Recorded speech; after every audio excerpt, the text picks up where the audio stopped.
السلام علیکم ورحمۃ اللہ وبرکاتہ۔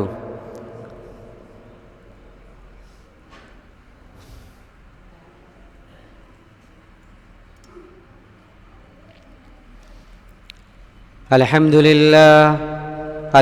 للہ نحمده ونستعینه ونستغفره ونؤمن به ونتوکل علیہ ونعوذ باللہ من شرور انفسنا ومن سیئات اعمالنا من يهده الله فلا مضل له ومن يضلله فلا هادي له واشهد ان لا اله الا الله وحده لا شريك له واشهد ان محمدا عبده ورسوله يا ايها الذين امنوا اتقوا الله حق تقاته ولا تموتن الا وانتم مسلمون يا ايها الناس اتقوا ربكم الذي خلقكم من نفس واحده وخلق منها زوجها وبث منهما رجالا كثيرا ونساء واتقوا الله الذي تساءلون به والأرحام إن الله كان عليكم رقيبا يا أيها الذين آمنوا اتقوا الله وقولوا قولا سديدا يصلح لكم أعمالكم ويغفر لكم ذنوبكم ومن يطع الله ورسوله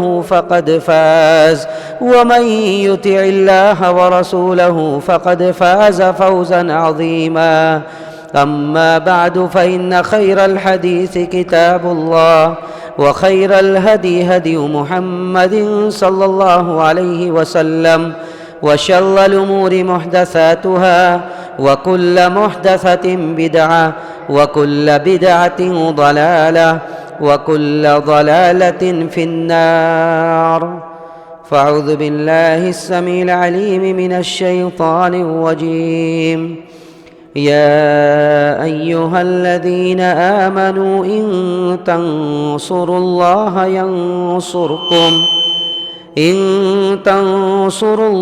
ينصركم ويثبت أقدامكم۔ محترم علماء کرام، صدر اجلاس، محترم بزرگوں، نوجوان ساتھیوں، پیارے بچوں،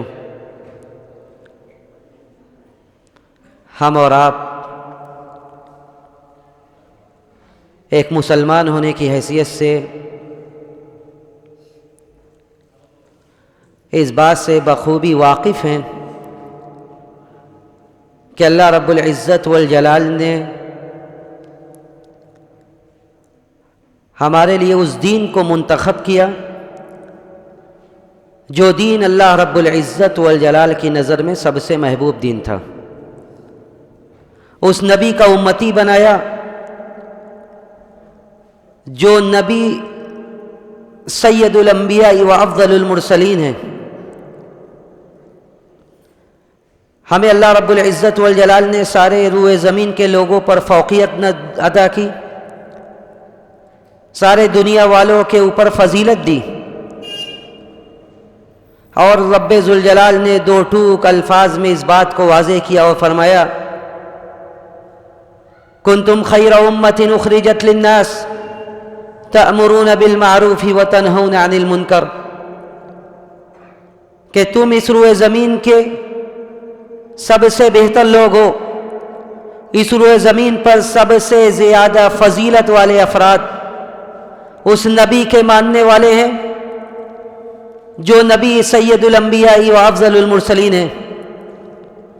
روئے زمین کے دوسرے لوگوں کی طرح رب ذوالجلال کی نظر میں ہماری حیثیت نہیں ہے، بلکہ ہم صاحب فضل ہیں، ہم اللہ رب العزت والجلال کے یہاں معزز ہیں، ہم اللہ رب العزت والجلال کے یہاں مقرب ہیں، بشرطے کہ ہم اس دین کو مانیں، اس دین پر عمل کریں جس دین کو اللہ رب العزت والجلال نے ہمارے لیے منتخب فرمایا۔ اور اللہ نے یہ فرمایا کہ اگر تم اس دین کے علاوہ کسی اور دین کو تلاش کرو گے، اس دین کے علاوہ کسی اور راستے پر چلنے کی کوشش کرو گے، تو اللہ رب العزت والجلال تم سے وہ دین قبول نہیں کرے گا۔ وَمَن يَبْتَغِ غَيْرَ الْإِسْلَامِ دِينًا فَلَن يُقْبَلَ مِنْهُ، جو آدمی اسلام کے علاوہ کسی اور دین کو تلاش کرے گا، فَلَن يُقْبَلَ مِنْهُ، تو اس سے وہ دین قبول ہی نہیں کیا جائے گا۔ تو ہمارا عقیدہ اور ایمان قرآنی آیات کی صداقت پر ہے کہ اللہ رب العزت والجلال نے جو آیات نازل کی، رب ذوالجلال نے جو باتیں قرآن میں ذکر کی، وہ باتیں اپنے معنی و مفہوم میں بالکلیہ صحیح ہے، اور اللہ رب العزت والجلال کی انہی آیات کی وجہ سے قرون اولیٰ کے مسلمانوں نے اپنے اہم عصر لوگوں پر، دنیا والوں پر فوقیت حاصل کی، اور انہوں نے دنیا میں سربلندی حاصل کی، عزت حاصل کی۔ لیکن اس کے بعد حالت ایسی ہوئی، اس کے بعد مرور زمانہ کے ساتھ، وقت گزرنے کے ساتھ حالت ایسی ہوئی کہ یہی لوگ جنہیں اللہ رب العزت والجلال نے اس روئے زمین پر فضیلت دی تھی، جنہیں اس روئے زمین پر فوقیت دی تھی، اس روئے زمین کی سب سے بدتر قوم ہو گئی۔ اس میں قصور کس کا ہے؟ اللہ رب العزت والجلال نے جسے سربلندی دی تھی، جسے عزت سے ہمکنار کیا تھا، وہی لوگ اس روئے زمین کی سب سے بدتر قوم ہو گئی۔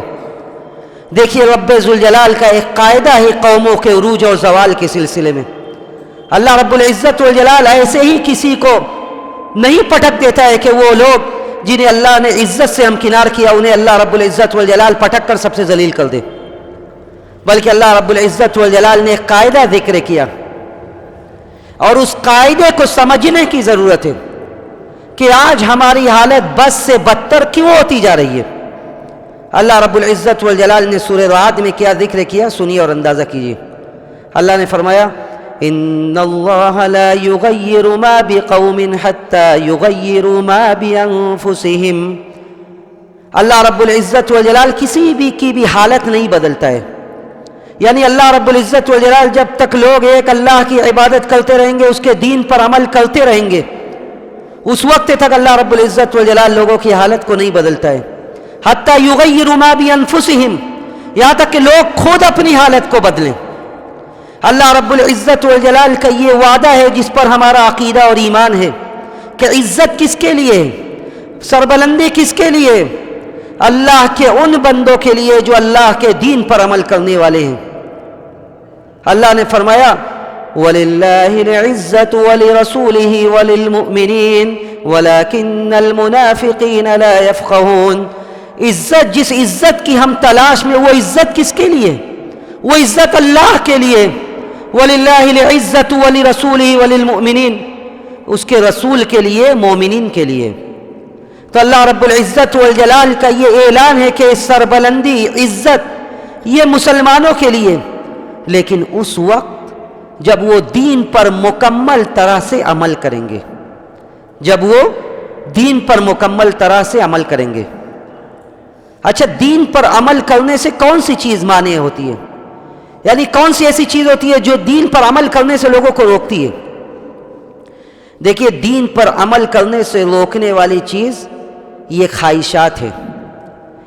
دین پر عمل آدمی اس وقت کرنے سے پیچھے ہٹتا ہے جب اس کے اندر خواہشات پنپنے لگتی ہے، جب وہ اس دنیا کی زندگی کو اپنی دائمی اور ہمیشہ کی زندگی سمجھنے لگتا ہے۔ اور یہ خواہشات کہاں سے پیدا ہوتی ہے؟ یہ خواہشات اس وقت پیدا ہوتی ہے جب انسان یہ سوچنے لگتا ہے کہ یہ زندگی ہمیشہ کی زندگی ہے، اس دنیا کی طرف وہ اس نظر سے دیکھتا ہے کہ اس دنیا میں اسے ہمیشہ ہمیش رہنا ہے، اس دنیا میں وہ اس طرح دنیا حاصل کرنے کی کوشش کرتا ہے کہ یہ دنیا میں وہ ہمیشہ ہمیش رہے گا، کبھی اس دنیا سے جانا نہیں ہے۔ اور جب یہ کیفیت آدمی کے اندر پنپنے لگتی ہے تو سمجھ جائیے کہ اس کے زوال کا سلسلہ شروع ہونے والا ہے، اس کے زوال کا یہ سلسلہ یہ شروع ہونے والا ہے۔ قرآن نے یہ کہا کہ نبی علیہ السلام کی زبانی امت کو یہ سنایا گیا، دوسرے نبی کا یہ قول کہ یا قوم انما هذه الحیات الدنیا متاع وَإِنَّ الْآخِرَةَ هِيَ دَارُ الْقَرَارِ کہ لوگو انما هذه الحیات الدنیا متاع کہ یہ دنیا کی زندگی یہ ایک پونجی ہے، سامان ہے، کچھ دن کے بعد ختم ہو جائے گا.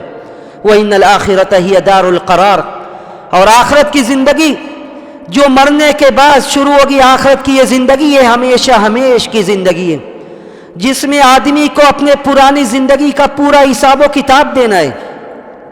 لیکن جب خواہشات پنپنے لگتی ہے، جب دنیا کو ہم اس نظر سے دیکھتے ہیں کہ اس دنیا میں ہمیشہ ہمیش رہنا ہے، وہیں سے ہمارے زوال کا سلسلہ شروع ہوتا ہے. ورنہ یہ مسلمان ہی تو تھے، یہ مسلمان ہی تھے صحابہ اکرام کے اندر کون سا ایسا جذبہ تھا؟ صحابہ اکرام کے اندر کس جذبے نے انہیں اس بات کے لیے آمادہ کیا کہ اس روئے زمین کے انبیاء علیہ السلام کے بعد جو سب سے افضل شخص تھے حضرت ابو بکر رضی اللہ تعالیٰ عنہ، اپنے گھر کا پورا مال اللہ کے راہ میں قربان کر دیتے ہیں؟ کس جذبے نے ان کے اندر اس بات کے لیے ان کو آمادہ کیا کہ وہ اپنے گھر کا پورا مال اللہ کے راہ میں قربان کر دیں؟ حضرت عمر آدھا مال لے کر اللہ کے راہ میں خرچ کر دیتے ہیں. حضرت عثمان رضی اللہ تعالیٰ عنہ پورا لشکر تیار کرنے میں اپنی دولت صرف کر دیتے ہیں. حضرت مصعب بن عمیر اپنی ناز و نعمت والی زندگی کو چھوڑ کر مدینہ ہجرت کرتے ہیں. مدینے کی آب و ہوا راس نہیں آتی. اس کے بعد حالت ایسی ہوتی ہے کہ یہ جسم بیمار ہو جاتا ہے. اس کے بعد یہ ناز و نعمت میں جینے والا انسان، حالت یہ ہوتی ہے کہ موت ایسی ہوتی ہے کہ موت کے بعد ایک کفن صحیح سے نہیں ملتا. صحیح بخاری کے الفاظ نبی علیہ الصلوۃ والسلام حضرت عبد الرحمن ابن عوف کہتے ہیں کہ حضرت مصعب بن عمیر کی حالت یہ تھی کہ ان غطی رأسہ بدت رجلہ، اگر ان کا سر ڈھانکا جاتا تھا تو پیر کھل جاتا تھا، اور اگر پیر ڈھانکا جاتا تھا تو سر کھل جاتا تھا. کس جذبے نے، کس چیز نے انہیں اس بات کے لیے آمادہ کیا کہ دین کے لیے، اللہ کے لیے، اس کی شریعت کے لیے اپنے وطن کو، اپنی دولت کو، اپنی ناز و نعمت کو، اپنی ساری آشائش کو چھوڑ کر اللہ کے لیے نکل جائیں؟ کس چیز نے ان کے اندر یہ آمادگی پیدا کی؟ اللہ کے دین سے محبت، اللہ سے محبت، اس کی شریعت اور اس کے دین سے محبت. اور اسی جذبے کی وجہ سے اور اسی ایمانی قوت کی وجہ سے مسلمانوں کا عالم کیا تھا، یہ سنیے اور اندازہ کیجیے. قادسیہ کے موقع پر جب مسلمانوں نے بلاد فارس کا رخ کیا، مفاوضات کا سلسلہ شروع ہوا، مذاکرات کا سلسلہ شروع ہوا. رستم نے کہا کہ مسلمانوں کو بلائے جائے، آپس میں مذاکرات ہوگا کہ مسلمان آئے کیوں ہیں اتنے دور، مسلمان کیوں آئے یہاں. مسلمانوں کی طرف سے ایک کے بعد دیگرے 3 لشکر بھیجا جاتا ہے. ایک کے بعد 3 لشکر شاہ ایران رستم سے مذاکرہ کے لیے بھیجا جاتا ہے. سب سے پہلا لشکر حضرت ربیعی بن عامر رضی اللہ تعالیٰ عنہ کی قیادت میں کم و بیش 10 آدمی جاتے ہیں. 10 آدمی جاتے ہیں. رستم کہتا ہے کہ آج یہ عرب کے بدو اور عرب کے فقراء و مساکین آ رہے ہیں جنہوں نے کبھی پیسہ نہیں دیکھا ہے، جن کو یہ پتہ نہیں ہے کہ یہ آرائش، یہ محل کی زیب و زینت یہ کیا، ان کو پتہ نہیں ہے. اس لیے حکم دیتا ہے کہ اس محل کو مکمل طرح سے سجایا جائے، ایسا سجایا جائے کہ اسے دیکھ کر عرب کے ان بدوؤں کی آنکھیں پھٹی کی پھٹی رہ جائیں. وہ ان آرائش کو، ان ڈیکوریشن کو، ان لائٹوں کو دیکھ کر پریشان ہو جائیں. حضرت ربیع بن عامر رضی اللہ تعالیٰ عنہ جو اپنی شخصیت کے حساب سے بھی بڑے کمزور اور نحیف قسم کے آدمی تھے، حضرت ربیع بن عامر رضی اللہ تعالیٰ عنہ شاہ ایران کا رخ کرتے ہیں، پہنچتے ہیں، گھوڑے پر سوار رہتے ہیں، گھوڑا لے کر اس کے اندر تک داخل ہوتے ہیں، یہاں تک کہ جب اس کو باندھتے ہیں تلوار کے ہاتھ میں لیے ہوئے اس کے محل میں داخل ہوتے ہیں، اور تلوار سے تلوار اس کے اندر گھونپتے ہوئے وہ شاہ ایران کے پاس پہنچتے ہیں. رستم پوچھتا ہے کہ اتنے دور سے عرب سے کیوں آئے ہو، وجہ کیا ہے آنے کی، عرب سے تمہیں کس چیز، کون سی چیز لے کر یہاں آئی ہے؟ یعنی ایک ایسے مسلمان جو شخصیت کے حساب سے بھی کمزور ہیں اور جن کو شاہ ایران یہ سمجھ آئے کہ یہ تو کمزور بدو، انہوں نے کبھی پیسہ نہیں دیکھا ہے، کبھی زیبائش اور آرائش نہیں دیکھی ہے، آج اپنی دولت سے ان کو اس طرح متاثر کریں گے کہ بولنے کے بھی قابل نہیں رہیں گے. دولت سے ایسا متاثر کریں گے کہ بول بھی نہیں پائیں گے صحیح سے. لیکن جن کے اندر ایمان کی قوت اور ایمانی جذبہ ہوتا ہے، حضرت ربیع بن عامر پہنچتے شاہ ایران کی آنکھ میں آنکھ ڈال کر گفتگو کرتے ہیں. وہ کہتا ہے کہ کیوں آئے ہو؟ کہتے ہیں کہ ہم آئے کس لیے؟ وہ میں تم کو بتا رہا ہوں کہ ہم کیوں آئے. کہہ رہے ہیں کہ جئناکم لنخرجکم من عبادت العباد الى عبادت رب العباد. ہم یہاں اس لیے آئے تاکہ تمہیں لوگوں کی بندگی سے نکال کر ایک اللہ کی بندگی کی طرف لگا دیں. ومن جور الادیان الى عدل الاسلام ومن ضیق الدنیا الى ساعة الاخرہ. ہم آئے اس لیے تاکہ تم ایک اللہ کے دین کو مان لو. لوگوں کی بندگی سے نکالنے کے لیے ہم تمہارے پاس آئے. اسلام کے عدل و انصاف کی طرف دعوت دینے کے لیے ہم یہاں آئے. ومن ضیق الدنیا الى ساعة الاخرہ. یہ دنیا کی تنگ زندگی سے نکال کر ہم آخرت کی طرف بلانے کے لیے تمہیں آئے. آنکھ میں آنکھ ڈال کر جب یہ اسلام کی دعوت دیتے ہیں وہ متاثر ہوتا ہے کہ ایک آدمی کیسے یعنی وقت کا سپر پاور جو اپنی دولت سے اپنے سارے قوت سے متاثر کرنے کا پورا سما پیدا کرتا ہے، باندھتا ہے، اور اس کے بعد ایک کمزور سا نحیف سا مسلمان یہ کہتا ہے کہ جئنا لنخرجکم من عبادت العباد الى عبادت رب العباد. بندوں کی غلامی سے نکال کر تمہیں ہم اس رب کے غلام بنانے کے لیے آئے جو ہم سب کا مالک و خالق ہے.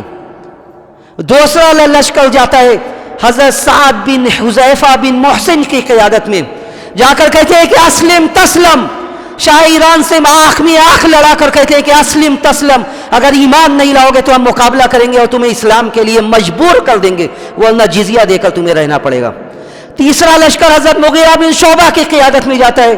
حضرت مغیرہ بن شعبہ کو وہ اپنے پیسے کا آفر دیتا ہے، اپنی دولت کا آفر دیتا ہے کہ پیسہ لے لو واپس جاؤ. وہ کہتے ہیں کہ ہم وہ قوم ہے جو ہم پیسوں کے لیے بکنے والی قوم نہیں ہے. ہم وہ قوم ہے، وہ لوگ ہیں جو پیسوں کے لیے بکنے والے نہیں ہے، بلکہ ہم اپنے دین کے لیے، اپنی شریعت کے لیے، اپنے ایمان کے لیے ہم اپنا سب کچھ قربان کرنے کے لیے تیار ہیں. تو یہ بھی تو مسلمان تھے. یہ مسلمان تھے جن کے بارے میں اللہ رب العزت والجلال نے فرمایا کہ وَلِلَّهِ الْعِزَّةُ وَلِرَسُولِهِ وَلِلْمُؤْمِنِينَ، کہ یہ عزت یہ مسلمانوں کے لیے عزت تھی. یہ عزت کس کے لیے تھی؟ یہ مسلمانوں کے لیے عزت تھی. یہ عزت ان لوگوں کے لیے تھی جو اپنے دین پر حقیقی معنوں میں عمل کرنے والے تھے. لیکن اس کے بعد حالات بدلتے ہیں، اور اس طرح بدلتے ہیں جیسا کہ میں نے بات شروع کیا کہ اس طرح بدلتے ہیں کہ پھر اس کے بعد سب سے گھٹیا قوم، ایسے لوگ جن کے عزت و آبرو کی، جن کے عزت و ناموس کی کوئی بھی حیثیت نہیں ہے، اس کی اللہ رب العزت والجلال نے قرآنی آیات سے اور تاریخی حقائق سے اس بات کو ثابت کر دیا کہ جب مسلمان اپنے دین سے دور ہوئے، ایمان کی قوت کو چھوڑ کر مادی اسباب کو اپنانے پر زیادہ زور دیا، تب قوم زوال کی طرف چل پڑی. اللہ رب العزت والجلال نے ایک وہ وقت تھا جب مسلمانوں کی قوت ظاہر میں کچھ نہیں تھی، مسلمانوں کی آبادی اتنی تھی، مسلمانوں کے لشکر کی تعداد اتنی تھی کہ نبی علیہ الصلوۃ والسلام یہ سوچ رہے تھے کہ آج کے بعد اگر یہ ہلاک ہو گئی تو کوئی روئے زمین پر اللہ کا نام لینے والا نہیں ہوگا. لیکن جو قائد و رہبر تھے ان کا انداز کیا تھا، قربان جائیے پیارے رسول کے انداز پر. جنگ بدر کا وقت ہے، غزوہ بدر کا وقت ہے، نبی علیہ الصلوۃ والسلام کی پریشانی دیکھیے. ایک طرف مسلمانوں کا چھوٹا سا لشکر جو ایک اللہ کا نام لینے والا ہے، وہ چند لوگ تھے. 313 کے مد مقابل 1000 کی تعداد. نبی علیہ الصلوۃ والسلام جب سنتے ہیں، خبر لگتی ہے کہ اتنے لوگ ہمارے مقابلے میں آ رہے ہیں، نبی علیہ الصلوۃ والسلام کا انداز کیا ہوتا ہے؟ نبی علیہ الصلوۃ والسلام پوری رات اللہ کے سامنے روتے ہوئے گریہ وزاری میں پوری رات گزار دیتے، اللہ کے سامنے فریاد کرتے کہ اے اللہ تو بخوبی جانتا ہے، اللہم ان تہلک ہذہ العصابۃ لا تعبد فی الارض، کہ اللہ تو جانتا ہے کہ اگر آج یہ جماعت ہلاک ہو گئی تو اس روئے زمین پر ایک اللہ کا نام لینے والے پھر نہیں ہوں گے. اے اللہ تو جانتا ہے کہ اگر آج یہ جماعت ہلاک ہو گئی تو پھر اس روئے زمین پر کوئی اللہ کا نام لینے والا نہیں ہوگا. اور اللہ رب العزت والجلال کا وعدہ صادق آتا ہے کہ یا ایھا الذین آمنوا ان تنصروا اللہ ینصرکم، اگر تم اللہ کی مدد کرو گے، اس کے دین پر قائم رہو گے، اخلاص کے ساتھ، للہیت کے ساتھ، دینی جذبہ پر قائم رہو گے،